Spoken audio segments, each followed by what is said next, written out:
Hi friends, இன்றைக்கி வீடியோவில் என்ன பார்க்க போகிறோம் அப்படின்னா, நான் கிச்சனில் ஃபாலோ பண்ணக்கூடிய சின்ன சின்ன கிச்சன் டிப்ஸ் உங்கள் கூட ஷேர் பண்ணியிருக்கேன். நீங்கள் வேலைக்கு போகிற லேடிஸாக இருந்துச்சுன்னா இந்த வீடியோ உங்களுக்கு ரொம்பவே ஹெல்ப்ஃபுல்லாக இருக்கும். வீடியோவை கடைசி வரைக்கும் ஸ்கிப் பண்ணாமல் பாருங்கள். நான் வந்து செவ்வாய்க்கிழமை மார்க்கெட் போயிட்டு ஒரு வாரத்துக்கு தேவையான காய்கறி அண்ட் ஃப்ரூட்ஸ் வாங்கிட்டு வந்து வச்சுடுவேங்க. வெங்காயத்தை மட்டும் பார்த்தீங்கன்னா இந்த மாதிரி தனியாக ஒரு சொலகுல போட்டு வச்சுருவேன். அதுக்கு மேலே பார்த்தீங்கன்னா ஒரு பிளாஸ்டிக் தாள் விரிச்சிருக்கிறேன். போட்டு வச்சுட்டோம் அப்படின்னா காத்தோட்டமாகவும் இருக்கும். வெங்காயம் அவ்வளோ சீக்கிரத்தில் அழுகவும் செய்யாது. முதல்ல நம்ம வேலையை ஈஸியாக்கக்கூடியது என்னது அப்படின்னு பார்த்தீங்கன்னா, நம்ம மாவாட்டி வைக்கிறது தாங்க. ஒரு வாரத்துக்கு தேவையான மாவை நம்ம ஸ்டோர் பண்ணி வைக்கிறதுனால நம்ம டக்கு டக்குன்னு நமக்கு தேவைப்படும் போது இட்லியோ தோசையோ ஊற்றிக்கலாம். நான் 4 நாளைக்கு மட்டும்தான் மாவாட்டி வச்சுருப்பேன். இட்லி தோசை 2மே வரும். வாங்கிட்டு வந்த காய்கறியில் முதல்ல இந்த இஞ்சி எடுத்து நல்லா வாஷ் பண்ணிவிட்டு அதோட ஈரத்தன்மை போகிற மாதிரி ஒரு நல்ல காட்டன் துணியை விரித்து நல்லா காய விட்டுருவேன். இஞ்சி நல்லா காஞ்சதுக்கப்புறமா இந்த மாதிரி ஒரு டப்பாவில் போட்டு ஃப்ரிட்ஜில் ஸ்டோர் பண்ணி வச்சுருவேங்க. திடீர்னு நமக்கு குழம்புக்கு தேவைப்பட்டாலோ இல்லை இஞ்சி பூண்டு அரைக்கணும் இல்லை டீ போடணும் அப்படிங்கிற ஸ்டேஜில் பார்த்தீங்கன்னா டக்குன்னு இஞ்சி எடுத்து யூஸ் பண்ணிக்கலாம். இந்த டிப்ஸ் ரொம்பவே யூஸ்ஃபுல்லாக இருக்குங்க. 2வது டிப் என்ன அப்படின்னு பார்த்தீங்கன்னா, தேங்காய் நம்ம வாங்கிட்டு வர தேங்காவை அப்படியே எடுத்து ஒரு செல்ஃப்லேயோ இல்லை நம்ம ஒரு கூடையிலையோ வச்சுருவோம். அதோட துகளெல்லாம் பார்த்தீங்கன்னா அப்படியே கீழே விழுந்து விழுந்து டஸ்ட் ஆகிட்டே இருக்கும். அந்த மாதிரி இருக்கும்போது இந்த மாதிரி ஒரு பிளாஸ்டிக் டப்பாவில் போட்டு ஸ்டோர் பண்ணிட்டோம் அப்படின்னா அந்த இடம் அவ்வளோ சீக்கிரத்தில் டஸ்ட் ஆகாது. கண்டிப்பாக அந்த டிப்பை ஃபாலோ பண்ணுங்கள். 3வது டிப் என்ன அப்படின்னு பார்த்தீங்கன்னா, பச்சை மிளகாவை நம்ம வழக்கம் போல் எப்பயுமே ஒரு டப்பாவில் தான் அடைச்சி வைப்போம். இந்த மாதிரி காம்பை கிள்ளி பச்சை மிளகாவை ஸ்டோர் பண்ணும்போது கிட்டத்தட்ட பழுக்கவும் செய்யாது, பச்சை மிளகா அழுகவும் செய்யாது. கண்டிப்பாக இந்த டிப் ஃபாலோ பண்ணி பாருங்கங்க, ரொம்பவே யூஸ்ஃபுல்லாக இருக்கும். 4வது டிப் என்ன அப்படின்னு பார்த்தீங்கன்னா, எனக்கு ரொம்ப பிடிச்ச டிப்பு. அது இல்லாமல் நான் ஒரு 2.5 வருஷமாக இந்த டிப்பை ஃபாலோ பண்ணிகிட்ருக்கிறேன்.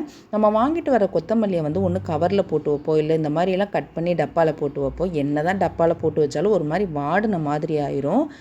அப்படியெல்லாம் வராமல் இருக்கிறதுக்கு ஒரு டிப் சூப்பராக சொல்கிறேங்க. இந்த மாதிரி வாங்கிட்டு வந்திருக்க கொத்தமல்லியில் நல்லா வாஷ் பண்ணிவிட்டு அதோட வேர் பகுதியை கட் பண்ணி தனியாக எடுத்துக்கோங்க. இந்த மாதிரி ஒரு சின்ன கண்ணாடி பாட்டில், வேஸ்ட் பாட்டில் இருந்துச்சு அப்படின்னா அந்த பாட்டிலில் ஒரு பாதி அளவுக்கு தண்ணி எடுத்துக்கோங்க. நான் கண்ணாடி பாட்டில் தான் யூஸ் பண்ணிகிட்ருக்கிறேன். பாதி அளவுக்கு தண்ணியில் நம்ம வாங்கிட்டு வந்து கட் பண்ண கொத்தமல்லியை இந்த மாதிரி போட்டு ஃப்ரிட்ஜில் ஸ்டோர் பண்ணும்போது கிட்டத்தட்ட 15 நாளைக்கு ஃப்ரெஷ்ஷாக இருக்கும். உண்மையாகவே கண்டிப்பாக ட்ரை பண்ணி பாருங்கள். அடுத்து நம்ம சொல்ல போகிற டிப்ஸ் என்ன அப்படின்னு பார்த்தீங்கன்னா, லெமனுங்க. வாங்கிட்டு வந்த லெமன்லாம் பார்த்தீங்கன்னா அப்படியே ஃப்ரிட்ஜில் ஸ்டோர் பண்ணும்போது ஒரு மாதிரி கருப்பாயிடும். அதனால் இந்த மாதிரி நியூஸ் பேப்பர் கவரில் சுற்றி ஒரு டப்பாவில் போட்டு வச்சிட்டோன்னா கிட்டத்தட்ட ஒரு 15 நாளைக்கு மேலே லெமன் வந்து கருப்படிக்காமல் நல்லா ஃப்ரெஷ்ஷாகவே இருக்கும். நீங்கள் வேலைக்கு போகிற உமனாக இருந்தீங்க அப்படின்னா ஒன்று தேங்காவை எடுத்து ஒரு டப்பாவில் ஸ்டோர் பண்ணிக்கோங்க. அப்படி இல்லைன்னா தேங்காய் துருவி ஃப்ரீசரில் வச்சிட்டிங்கன்னா அதுவுமே ரொம்ப நாளைக்கு வரும். இந்த மாதிரி காய்கறி வேலையெல்லாம் பார்க்கும்போது என் பையனையும் கொஞ்சம் ஹெல்ப் பண்ண சொல்லுவேன். அவன் வந்து கொத்தமல்லியெல்லாம் கிள்ளி போட்டுட்ருக்கிறான். இந்த மாதிரி வெங்காயத்தை தனியாக ஸ்டோர் பண்ணிவிட்டு இதோடைய உருளைக்கிழங்கும் வெள்ளைப்பூண்டுமே போட்டு வச்சுருவேன். வெள்ளைப்பூண்டை எப்படி வைப்பேன் அப்படின்னு பார்த்தீங்கன்னா, தனியாக ஒரு குட்டி கூடை இருக்குது, அம்மா வீட்டிலேருந்து எடுத்துகிட்டு வந்தது. அது வந்து ஒரு 1/4 கிலோ பூண்டு போடுற அளவுக்கு இருக்கும். அதில் போட்டு வச்சுருவேன். அடுத்ததாக ஃப்ரூட்ஸ் எல்லாம் நான் எப்படி ஸ்டோர் பண்ணுறேன் அப்படிங்கிறத காட்டுறேன். ஃப்ரூட்ஸ்க்கு வந்து இந்த மாதிரி ஒரு கூடை வாங்கி வச்சுருக்கேன். என்னோடய ஷார்ட்ஸ் பார்த்துருந்தீங்கன்னா தெரிஞ்சிருக்கும். ஏன்க்கா எந்த காய்கறியும் ஃப்ரூட்ஸையுமே கழுக மாட்டேங்கிறீங்க அப்படின்னா, எப்படினாலுமே நான் யூஸ் பண்ணும்போது எடுத்து நல்லா வாஷ் பண்ணிடுவேன். அதனால தான் இந்த டைம் வந்து நான் உங்களுக்கு காட்டுறதுக்காக அப்படியே கூடையில் எடுத்து வைக்கிறேன். இதை ஃப்ரிட்ஜுக்கு மேலே தான் இப்போ ஸ்டோர் பண்ணுறேன். ஏன்னா குளிர்காலம் அப்படிங்கிறதுனால ஃப்ரிட்ஜிலலாம் வைக்க வேண்டாம், வெளியில் வச்சாலே நல்லா இருக்குது. ஸோ ஃப்ரிட்ஜ் மேலே இப்படி வச்சுடுவேன். குழந்தைங்களுக்கு தேவைப்படும் போது எடுத்து சாப்பிட்டுக்குவாங்க. இப்போ நான் ஃப்ரிட்ஜில் எப்படி ஸ்டோர் பண்ணியிருக்கேன் அப்படிங்கிறத ஒரு வியூவாக உங்களுக்கு காட்டுறேங்க. மேலே ஃபஸ்ட்டு இருக்கிறதுல வந்து பாலும் மாவும் மட்டும்தான் வைப்பேன். ஏன்னா பால் மாவு இது அடிக்கடி எடுக்கிற மாதிரி இருக்கும். இதை வந்து இஞ்சி பூண்டு வைக்கிற இடத்துலையோ இல்லை இஞ்சி வைக்கிற இடத்துலையோ கொத்தமல்லி வைக்கிற இடத்துலையோ வச்சோம் அப்படின்னா டக்குன்னு எதையாவது ஒன்று எடுக்கும்போது பாலை கொட்டி விட்டுருவோம். நம்ம நேரம் அப்படி தான் இருக்கும்.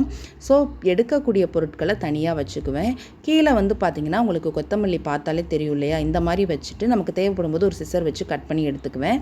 அதுக்கு கீழே இருக்கிற கண்ணாடி பாட்டில் வந்து ஏதாவது நான்வெஜ் வாங்கினோம்னா வாஷ் பண்ணி ஃப்ரீசரில் வச்சுக்குவேன். அதுக்கப்புறம் இஞ்சி, லெமனு, கருவேப்பிலை, பச்சை மிளகா இவ்வளோ தான் இந்த இடத்துல வச்சுருப்பேன். ஃப்ரிட்ஜை ரொம்ப கசகசன்னு வைக்கிறது எனக்குமே பிடிக்காது. அதுக்கு கீழே பார்த்தீங்கன்னா தக்காளி கூட வச்சுருக்கிறேன். அதுலேயே இஞ்சி பூண்டு பேஸ்ட் அரைக்கிற டப்பாவும் இன்னொரு எம்டி டப்பாவும் வச்சுருக்கிறேன். பக்கத்தில் இருக்கிற ரெட் கலர் டப்பாவில் மசால் பொடியெல்லாம் எடுத்தது பேலன்ஸ் இருக்கிற மசால் பொடியை போட்டு வச்சுக்குவேன். இந்த மாதிரி டிப்ஸ் ஃபாலோ பண்ணும்போது கிச்சன் வேலைகளை கொஞ்சம் சீக்கிரமாக நீங்கள் முடிச்சிடலாம். நீங்கள் வந்து எந்த நேரமும் வந்து பரபரப்பாக இருக்க தேவை கிடையாது. கீழே வந்து அஸ் யூஷுவல் நார்மலாக காய்கறியெல்லாம் ஸ்டோர் பண்ணி வச்சுருக்கிறேங்க. நான் இந்த காய்கறியெல்லாம் புதுசாக வாங்கி வைக்கிறது பண்ணுறதுக்கு முன்னாடியே பழைய காய்கறியை அன்னைக்கு என்னென்ன சமையல் பண்ண முடியுமோ பண்ணி காலி பண்ணிட்டு தான் புது காய்கறிகளை ஸ்டோர் பண்ணுவேன். இந்த வீடியோ உங்களுக்கு ரொம்பவே பிடிச்சிருக்கும்னு நினைக்கிறேன். வீடியோ பிடிச்சிருந்தா மறக்காமல் லைக் பண்ணுங்கள். இன்னொரு வீடியோவில் பார்க்கலாம். தேங்க்ஸ் ஃபார் வாட்சிங்.